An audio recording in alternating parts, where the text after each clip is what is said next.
Hello friends, आज हम history of modern India का 5th चैप्टर स्टार्ट करेंगे जो है administrative organisation and social culture policy. तो अभी तक हम 4th चैप्टर में ये पढ़ चुके हैं।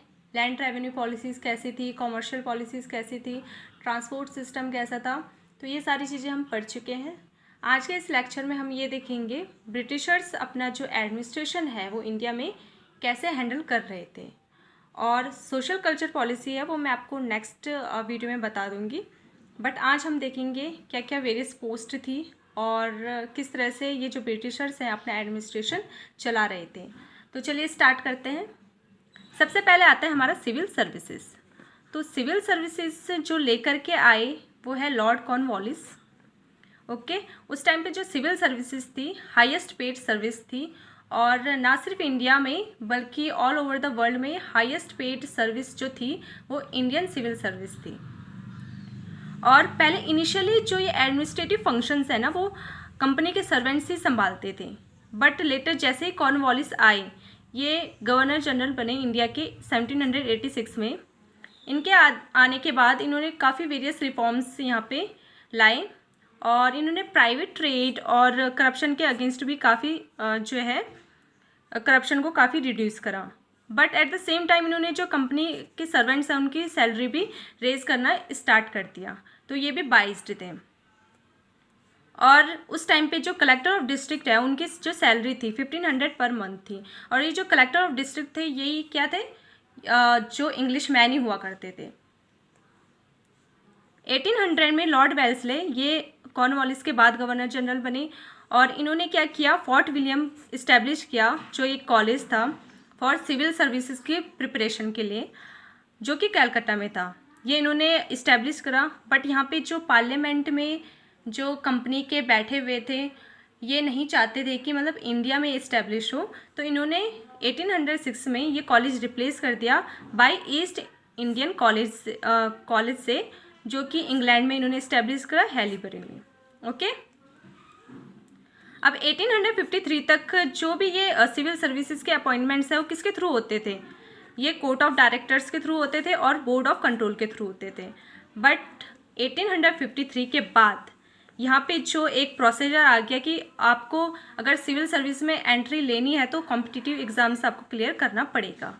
ओके, और जब यहाँ पे कॉर्नवालिस जो अपना एडमिनिस्ट्रेशन संभाल रहे थे उन्होंने 1793 में जो है पॉलिसीज़ वो लेकर के आए। क्या पॉलिसीज़ थी कि जितने भी हायर पोस्ट होंगे एडमिनिस्ट्रेशन के वो सारे इंग्लिश मैन ही संभालेंगे, और उनकी जो सैलरी होगी पर ईयर वो होगी 500 पाउंड स्टर्लिंग। ओके, और यहाँ पे जो डिफरेंट वेरियस पोस्ट थी, आर्मी की हो गई, पुलिस की हो गई, इंजीनियर की होगी, उनमें भी जो हाईएस्ट रैंक पे हैं वो इंग्लिश मैन ही बैठेंगे, बाकी लोअर रैंक में यहाँ पे इंडियन पीपल अलाउड थे। ओके, अब जो ये हाईएस्ट रैंक में इंग्लिश मैन को ही क्यों बैठा के रखते थे, इसके दो मेन रीज़न थे। फर्स्ट तो ये पूरा अगर इन्हें ब्रिटिश रूल के अकॉर्डिंग इंडिया को चलाना है तो हाईएस्ट रैंक में ऑब्वियसली यहाँ पे ब्रिटिशर्स को बैठा के रखना पड़ेगा। और सेकंड थिंग ये थी कि यहाँ पे जो सब ऑर्डिनेट पोस्ट हैं वो इजीली बहुत चीपर भी थे और इजीली अवेलेबल थे, तो वो इंडियन पीपल को अलाउ कर देते थे इसमें, बाकी हाईएस्ट रैंक में खुद वो बैठे रहते थे। अब आते हैं हम आर्मी। आर्मी में क्या था, आर्मी ब्रिटिशर्स के लिए कैसे हेल्पफुल थी पहले तो ये देख लो। तो सबसे पहली बात, ये आर्मी के थ्रू ही जो इंडिया के ऊपर कॉन्क्वेयर कर सकते थे। ओके, और यहाँ पे अगर अच्छी आर्मी होगी तो इंटरनल या फिर फॉरेन जो राइवल्स हैं वो इजीली ये हैंडल कर सकते हैं, और स्ट्रॉन्ग आर्मी के थ्रू ही यहाँ पे ये अपना जो एम्पायर हो एक्सटेंड कर सकते थे और डिफेंड कर सकते थे, एशिया में हो चाहे अफ्रीका में हो। अब 1857 में जो आर्मी की स्ट्रेंथ थी इंडिया में वो 3,11,400 थी, और उसमें से 2,65,900 इंडियंस थे। तो इतने ज़्यादा यहाँ पे इंडियंस थे, और मतलब एक तरह से देखा जाए तो जो ब्रिटिशर्स ने है इंडियन आर्मी के थ्रू ही पूरे इंडिया में जो है अपना कंसोलिडेट और पूरा एम्पायर एक्सटेंड करा। और जो हाईएस्ट रैंक दी जाती थी इंडियन ऑफिसर को वो सूबेदार की थी, बस इससे ऊपर ये रैंक इन्हें नहीं मिलती थी। तो जैसे मैंने आपको बताया कि मतलब इन्होंने जो पूरे इंडिया को कंट्रोल इंडियन आर्मी से ही करा।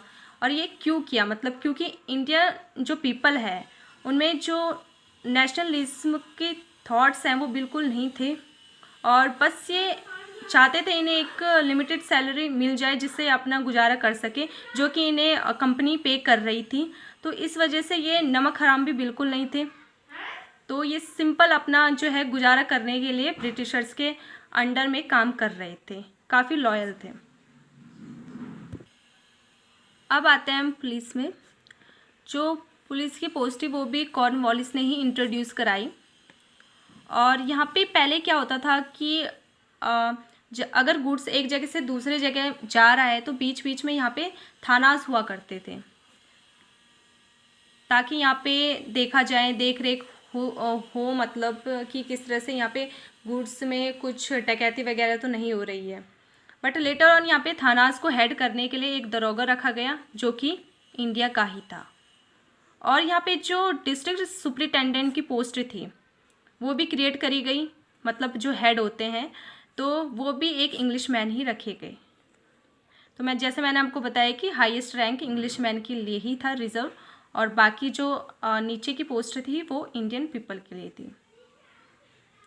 और यहाँ पे जो पुलिस का काफ़ी ज़्यादा इन्होंने मेजर क्राइम्स डकैती वगैरह तो रिड्यूस करी, बट जो और ब्रिटिशर्स को भी इन्होंने काफ़ी हेल्प किया। जैसे अगर इनके जैसे कहीं पे ब्रिटिशर्स के अगेंस्ट में नेशनल मूवमेंट हो जाते थे तो ये उन्होंने रोका। तो यहाँ पे पुलिस काफ़ी हार्श बिहेव करती थी विलेजर्स के लिए, और ये पीस मेंटेन एक तरह से नहीं कर पा रही थी, क्योंकि जो विलेजर्स हैं वो पुलिस से ही परेशान थे, क्योंकि वो इतना वो अत्याचार करते थे पुलिस इनके ऊपर। इनके अगेंस्ट में भी रिवोल्ट हो जाते थे विलेजर्स के थ्रू। तो इस वजह से ये पीस जो है ये मेंटेन करने में असफल रही पुलिस। अब आते हैं हम जुडिशल ऑर्गेनाइजेशन में। जुडिशल ऑर्गेनाइजेशन सबसे पहले वॉरेन हेस्टिंग ने यहाँ पे जो है इसे ऑर्गेनाइज किया, जो कि first governor general of India रहे वॉरेन हेस्टिंग।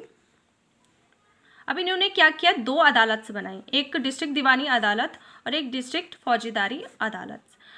इस डिस्ट्रिक्ट दीवानी अदालत में सिविल डिस्प्यूट्स मैनेज होते थे, और यहीं पे डिस्ट्रिक्ट फौजदारी अदालत में क्रिमिनल डिस्प्यूट्स यहाँ पे मैनेज होते थे। और ये जो सारे अदालत हैं वो डिस्ट्रिक्ट कलेक्टर के अंदर थे। और अगर यहाँ पे डिस्ट्रिक्ट दीवानी अदालत में केस सॉल्व नहीं हुआ तो ये जो ऊपर केस जा सकता था दूसरी अदालत में, जिसे कहते थे सदार दीवानी अदालत। और यहीं पे फौजदारी अदालत में अगर केस सॉल्व नहीं हुआ तो वो ऊपर जाता था सदर निजामत अदालत में। और रेगुलेटिंग एक्ट जो मैंने आपको बताया 1773 में आया, इसके थ्रू यहाँ पे सुप्रीम कोर्ट इस्टेब्लिश हुआ कैलकाटा में। अब वॉरेन हेस्टिंग में के टाइम पीरियड में ये सारी चीज़ें थी, इस तरह से केस सॉल्व होते थे। अब कॉर्नवालिस आए, उसके बाद कॉर्नवालिस ने क्या किया, डिस्ट्रिक्ट फौजदारी कोर्ट को यहाँ पे ख़त्म कर दिया, उसके बदले क्या बनाया, कोर्ट ऑफ सर्किट। अब दीवानी अदालत और कोर्ट ऑफ सर्किट में क्या अंतर था, सेम था। दीवानी अदालत में वही सिविल केसेस सॉल्व होते थे और कोर्ट ऑफ सर्किट में क्रिमिनल केसेस।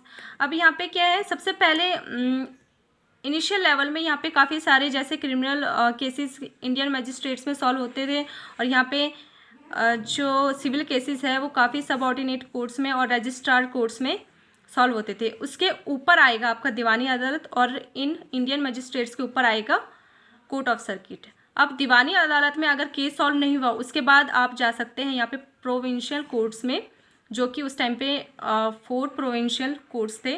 और यहाँ पे कोर्ट ऑफ सर्किट्स में नहीं हुआ तो उसके ऊपर आप 4 सर्किट कोर्ट्स बने हुए थे, वहाँ आप केस को लेकर के जा सकते हो। अगर यहाँ भी केस सॉल्व नहीं हुआ उसके बाद आप सदर दीवानी अदालत में जा सकते हो इसमें सिविल केसेस में, और यहाँ पे सर्किट कोर्ट्स के बाद आप जा सकते हो सदर निजामत अदालत में।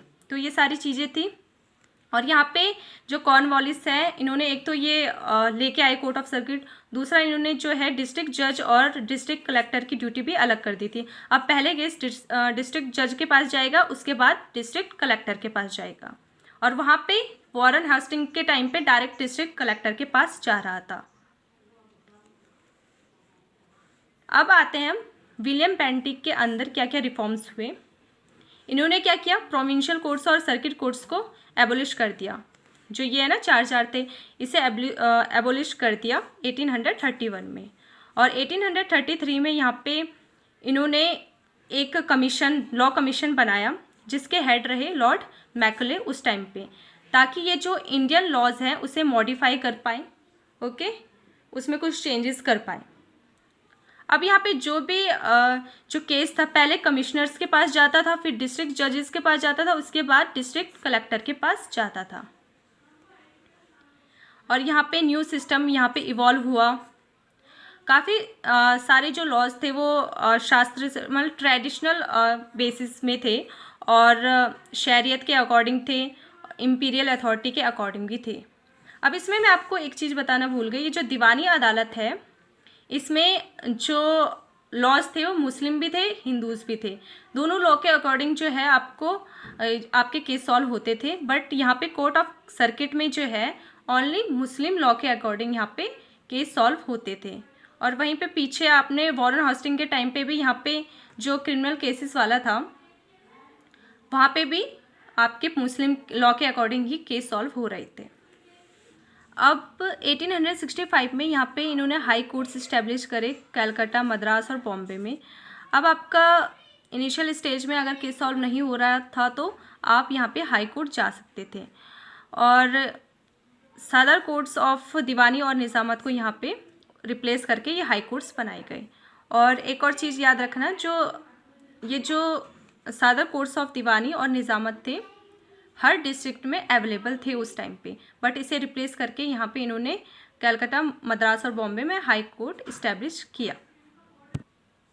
अब आते हैं हम द रूल ऑफ लॉ में। आज के टाइम पे जैसे जो हमारा कॉन्स्टिट्यूशन है वो रिटन में भी अवेलेबल है, तो उस टाइम पे वैसे ही था द रूल ऑफ लॉ, पर ये जो इंट्रोड्यूस किसने कराया, ब्रिटिशर्स ने कराया। और जो ये है modern concept of rule of law था, बट इसमें जो इंजॉय कर रहे थे bureaucracy and the police officials and the police यहाँ पे इंजॉय कर रहे थे, और यहाँ पे जो कॉमन पीपल के राइट इतने रखे नहीं जाते थे, और ये सारा एडमिनिस्ट्रेशन इसी लॉ के अकॉर्डिंग चल रहा था। और ये जो लॉ है वो बेसिकली बनाए किसने, फॉरेन रूलर्स ने यहाँ पे ये लॉज बनाए, और इसके अकॉर्डिंग ही ये इंडिया को चला रहे थे। अब आते हैं इक्वलिटी बिफोर लॉ। जैसे ये लॉ अभी भी है, तो उस टाइम पे ये लॉ रखा गया कि कास्ट, रिलीजन और क्लास को लेके कोई भी जो है पर्सन में भेदभाव नहीं होगा, बट ये फॉलो बिल्कुल भी नहीं हुआ उस टाइम पे। यहाँ पे कोई भी जस्टिस नहीं था, बिल्कुल यहाँ पे डिफ्रेंशिएट करते थे कास्ट, क्लास और रिलीजन्स को लेकर के। और जो यूरोपियंस थे उनके अलग ही सेपरेट कोर्ट्स थे, और उनके लॉज भी बिल्कुल अलग थे। इंडियन पीपल के लिए अलग और यूरोपियन पीपल के लिए अलग लॉज थे।